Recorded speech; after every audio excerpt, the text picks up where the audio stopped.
কলকাতা হাইকোর্টের ঠিকানায় বদল, এসপ্ল্যানেড রোড এবার জাস্টিস রাধা বিনোদ পাল সরণি। হাইকোর্টের নয়ার ঠিকানা 3 জাস্টিস রাধা বিনোদ পাল সরণি। সরাসরি চলে যাব, অর্ণব হাজরা রয়েছে। অর্ণব, আজ থেকেই কি কলকাতা হাইকোর্টের ঠিকানায় বদল? দেখো, কলকাতা হাইকোর্টের প্রশাসনিক প্রধান রেজিস্ট্রার জেনারেল তিনি আজ বিজ্ঞপ্তি জারি করেছেন বিকেল নাগাদ, এবং এই বিজ্ঞপ্তি বলে কলকাতা হাইকোর্টের যে অফিসিয়াল অ্যাড্রেস ছিল, যেখানে 3 নম্বর এসপ্ল্যানেড রো ওয়েস্ট এই ঠিকানা উল্লেখিত ছিল কলকাতা 7,01,000 এই ঠিকানায়, সেখানে রাস্তার নাম পরিবর্তন হওয়ার কারণে আজ থেকে কলকাতা হাইকোর্ট বিজ্ঞপ্তি জারি করে জানিয়ে দিল কলকাতা হাইকোর্টের 12ই ফেব্রুয়ারি 2026 থেকে অফিসিয়াল অ্যাড্রেস হলো এক্ষেত্রে 3 নম্বর জাস্টিস রাধা বিনোদ পাল সরণি। 1862 সালে কলকাতা হাইকোর্টের সূচনা। দেশের 3টে চার্টার্ড হাইকোর্টের অন্যতম কলকাতা হাইকোর্ট।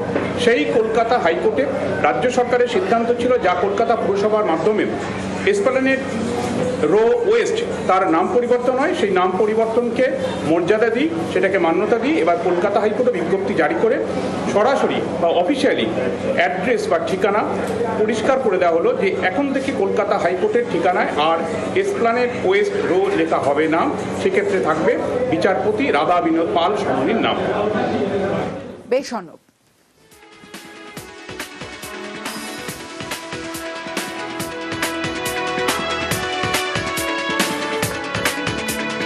আজ দুয়ারে রিপোর্টারের সবশেষে আপনাদের দেখাবো নর্থ সিকিমের ছবিটা। প্রথমে ছবিটা দেখুন, প্রবল তুষারপাত, বরফের চাদরে ঢাকা লাচুং লাচেন, -3-4 ডিগ্রির ঘরে পারদ। আর স্বাভাবিকভাবেই যে ছবি আপনারা দেখছেন ঘরে বসে নিউজ 18 বাংলায় যারা দেখছেন, তাহলে ভাবুন যারা পর্যটকরা এই সময় ওখানে রয়েছেন, যারা ক্যামেরা বন্দি করছেন এই মুহূর্তটা, তারা কতটা খুশি সেই ছবি দেখছেন। নর্থ সিকিমে প্রবল তুষারপাত, লাচুং লাচেন, বরফের চাদরে ঢাকা। বিশ্বজিৎ মিশ্র রয়েছে আমার সঙ্গে। বিশ্বজিৎ, ছবি দেখে আমাদেরই মন ভালো হয়ে যাচ্ছে। স্বাভাবিকভাবেই পর্যটকরা যারা রয়েছেন তারা তো খুশি হবেনই। দেখো, অবশ্যই পর্যটকরা কিন্তু এই অবস্থার জন্যই এই জায়গাকে বেছে নেয়, অর্থাৎ উত্তর সিকিমের লাচুঙা লাচেন, যা তুমি বললে যে 3 থেকে 4 ডিগ্রি, তা কিন্তু দিনের বেলায়। আর রাত যতই বাড়ছে ততই কিন্তু নিম্নগামী হচ্ছে এই ঠান্ডার পরিবেশ। বর্তমানে যদি বলি, রাত 9টা বাজছে, প্রায় 8 ডিগ্রি -সেলসিয়াসের মধ্যে ইতিমধ্যে তাপমাত্রা। আর এতেই কিন্তু আনন্দে ভাসছে পর্যটকরা। প্রচুর পর্যটকের ঠিক করছে লাচুং এবং লাচেন জায়গায়, এবং সকাল থেকে যে তুমি দেখো অঝোরে বরফ বৃষ্টি, এবং তাতেই কিন্তু একেবারে সেলফি বা ছবি তোলাকে কেন্দ্র করে কিন্তু পর্যটকরা উচ্ছ্বাসে ভেসে ওঠে। তেমনি কিন্তু নিরাপত্তার দিকটাও সচেতন রয়েছে সিকিম প্রশাসন। এবং গোটা বিষয় যদি তুমি দেখো যে ডিসেম্বর মাস কাটার পর একবারে ফেব্রুয়ারি মাসে এই ধরনের ওয়েদার, তা কিন্তু অবশ্যই আনন্দ এবং উল্লাস তৈরি করছে ভ্রমণ পিপাসু পর্যটকদের। বেশ বিশ্বজিৎ। দুয়ারে রিপোর্টারে এবার চলে যাব গোঘাটে। গোঘাটে অবৈধ পোস্ত চাষ নষ্ট করল পুলিশ। মান্দারণ পঞ্চায়েতের ফুলজলা এলাকায় গোঘাট থানার ওসির নেতৃত্বে অভিযান। দেখুন, অন্যান্য ফসলের চাষ হচ্ছিল এবং অন্যান্য ফসলের চাষের মাঝখানে প্রায় 12 কাঠা জমি, আর সেই জমিতে এভাবে অবৈধভাবে পোস্ত চাষ করা হচ্ছিল।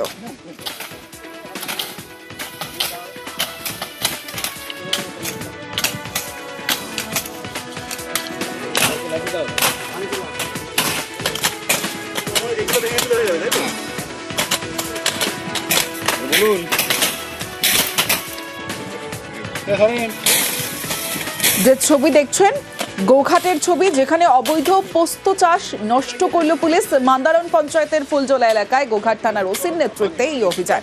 সরাসরি চলে যাব, শুভদীপ রয়েছে আমার সঙ্গে। শুভদীপের সঙ্গে কথা বলবো। শুভদীপ, যে জায়গার ছবি আমরা দেখতে পাচ্ছি, শুধুমাত্র এখানেই পোস্ত চাষ হচ্ছিল তাই অভিযান, নাকি এরকম আরো আছে?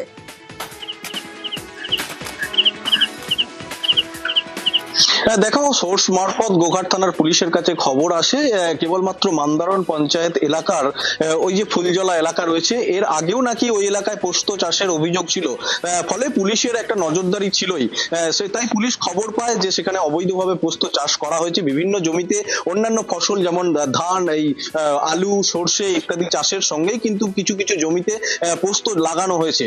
এরপর গোঘাট থানার ওসি মধুসূদন পালের নেতৃত্বে পুলিশ বড়সড় অভিযান চালায় এবং সমস্ত পোস্ত চাষ নষ্ট করেছে এবং সব মিলিয়ে প্রায় 12 কাঠা জমিতে পুরোপুরি পোস্ত চাষ নষ্ট করা হয়েছে। যদিও পুলিশ অভিযান চালানোর খবর পেয়ে কিন্তু জমির মালিকরা সেই এলাকা থেকে গা ঢাকা দেয় এবং পুলিশের যেটা দাবি যে অন্য কোথাও যদি পোস্ত চাষ হয় তাহলে তা দমন করা হবে। এভাবেই লাগাতার অভিযান চালানো হবে এবং পুলিশের নজর সবসময় বেআইনি কার্যকলাপের বিরুদ্ধে রয়েছে। সেই কারণেই পোস্ত চাষ নষ্ট করা হয়েছে এবং ওই এলাকার ওপর যাতে আর ভবিষ্যতে চাষ না করতে পারে এই অবৈধ পোস্ত চাষ, সেই দিকে কিন্তু পুলিশের নজর রয়েছে। সুমদেব, একটু জানতে চাইবো যে এই পোস্ত চাষ যিনি করছিলেন মালিক, তিনি তো পালিয়ে গেছিলেন, তার খোঁজ কি পাওয়া গেছে এখনো?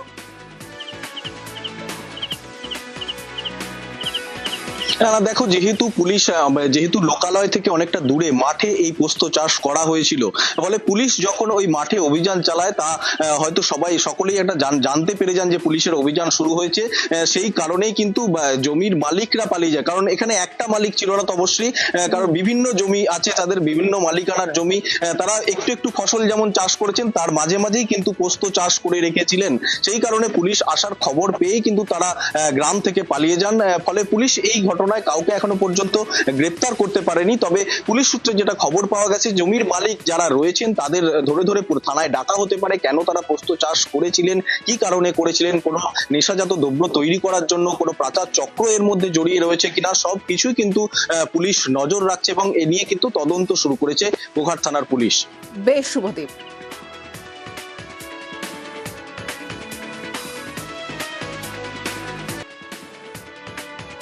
আমরা প্রত্যেকেই জানি যে একটা বয়সের পর অপারেশন করা রোগী জন্য যেমন চ্যালেঞ্জিং থাকে, তেমনি চিকিৎসকরাও অনেক ক্ষেত্রে বারণ করেন। কিন্তু 96 বছরের এক বৃদ্ধার কোমরের নিচের পায়ের জয়েন্টের হাড়ের জটিল অপারেশন হলো, আর সেই অস্ত্রোপচার করে নজির গড়লেন ঝাড়গ্রামের নয়াগ্রাম সুপার স্পেশালিটি হাসপাতালের চিকিৎসক। সরাসরি চলে যাব, রাজু রয়েছে আমার সঙ্গে। রাজু, কতটা চ্যালেঞ্জিং ছিল? দেখো, মূলত জঙ্গলমহলে তিনটে সুপার স্পেশালিটি হাসপাতাল এবং একটি মেডিকেল কলেজ গড়ে তুলেই রাজ্য সরকার যেখানে স্বাস্থ্য পরিকাঠামো অনেকটাই আরো ব্যবস্থাপনা করে দিয়েছে। কারণ এখানে যে মফস্বলে যে সমস্ত মানুষজন তারা হয় এই ধরনের অপারেশন বা এই ধরনের কোনো রকমের কোনো রোগের জন্য যেখানে কলকাতা কিংবা পাশের রাজ্য উড়িষ্যাতে কটকে যেত, সেই জায়গা থেকে এই ঝাড়গ্রামের তিনটি সুপার স্পেশালিটি হাসপাতাল এবং মেডিকেল কলেজ হওয়াতে অনেকটাই সুবিধা হয়েছে। ইতিমধ্যে যেটা নয়াগ্রামের সুপার স্পেশালিটি হাসপাতাল, যেখানে 96 বছর বয়সে এই সত্যভামা সাউ নামে এক বৃদ্ধার, যিনি পড়ে গিয়ে পায়ের কোমরের যে নিচের যে জয়েন্ট পায়ের সেই জয়েন্ট ভেঙে গিয়েছিল। সেক্ষেত্রে জটিল অস্ত্রোপচার করে তড়িঘড়ি ব্যবস্থা নেওয়া, সেখানকার যে নয়াগ্রাম সুপার স্পেশালিটি যে সুপার রয়েছেন দেবাশিস মাহাতো, তার তত্ত্বাবধানে সেখানে বোর্ড গঠন হয় এবং সেই বৃদ্ধার অস্ত্রোপচার করা হয়। 22শে জুন এই ঘটনা ঘটেছিল এবং বৃদ্ধা পড়ে গিয়ে তার কোমরের পায়ের নিচের যে জয়েন্ট সেটা ফেটে গেছিল এবং সেটা ভগ্ন অবস্থা হয়েছিল। সেক্ষেত্রে সেই জয়েন্ট বা এই অস্ত্রোপচার এই বয়সে করা যায় না। সেক্ষেত্রে তার যে শারীরিক বিভিন্ন দিক রয়েছে সেই দিককে মেডিকেল বোর্ড করে সেই সমস্ত পরিকাঠামো করে তারপরে সেই বৃদ্ধার অস্ত্রোপচার করে সেই বৃদ্ধাকে সুস্থ করে তুলেছেন। ইতিমধ্যে সেই বৃদ্ধা বেডে বসে রয়েছেন, যেটা নিয়ে নজির করেছে এই নয়াগ্রাম সুপার স্পেশালিটি হাসপাতাল। কারণ মানুষের মধ্যে একটা খুশির আবহ যে রাজ্য সরকারের তরফ থেকে যে সুপার স্পেশালিটি হাসপাতাল বা মেডিকেল কলেজ যে গড়ে তোলা হয়েছে, সেখানে যে স্বাস্থ্য ব্যবস্থা এতটা উন্নত হয়েছে, তাতে বোঝাই যাচ্ছে যে এই ধরনের জটিল অস্ত্রোপচারের জন্য যেখানে কলকাতা কিংবা অন্য কোথাও যেতে হয়, সে জায়গায় এখানেই সেই পরিষেবা তারা পাবে। ঠিক। উনি বাড়িতে পড়ে গেছিলেন, ওনার হাত এবং পা ভেঙে গেছিল। তারপরে আমি কলকাতা মেডিকেলে নিয়ে আসি এবং ডাক্তার এবং সমস্ত স্বাস্থ্যকর্মী আমাকে সাহায্য করেছেন এবং সুস্থভাবে সেবার জন্য আমার মা সুস্থ হয়েছেন। ওনার বয়সটা কিন্তু 96 বছর, এখন বর্তমানে উনি সুস্থ।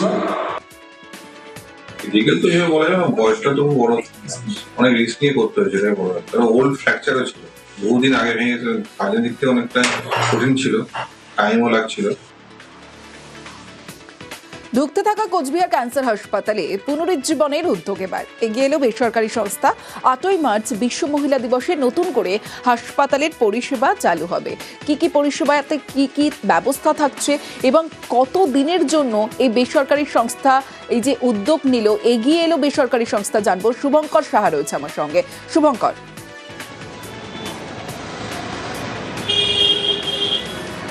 দেখো, তোমাকে জানিয়ে রাখি, গত 30 বছরের বেশি সময় ধরে কোচবিহারে এই ক্যান্সার হাসপাতালটি পরিষেবা দিয়ে আসছিল, কিন্তু অর্থাভাবে বেশ কিছুদিন ধরেই ঢুকছিল হাসপাতালটি।